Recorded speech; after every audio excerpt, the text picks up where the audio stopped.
A brief explanation of halibut. Halibut is a flatfish native to the North Pacific and North Atlantic Oceans. How big do you think halibut can get? Wrong. It's bigger. Bigger? No, that's too big. Halibut can reach up to 8 feet in length and weigh over 500 pounds.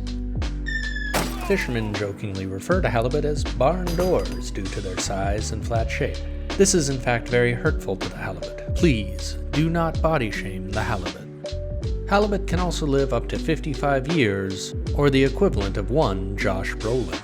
Halibut are two colors, also called countershading. This helps them avoid predators. They're brown on top to blend in with the seafloor, and white on bottom to blend in with the sky. Most of the meat comes from large fillets on each side, with a little bit from the cheeks as well. Halibut is a white fish. They have low fat content with firm texture and dense, meaty flakes.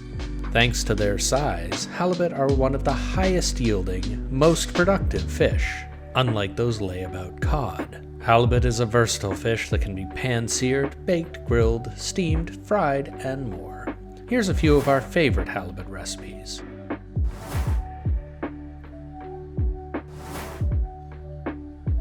And you can see even more at sitkaseafoodmarket.com.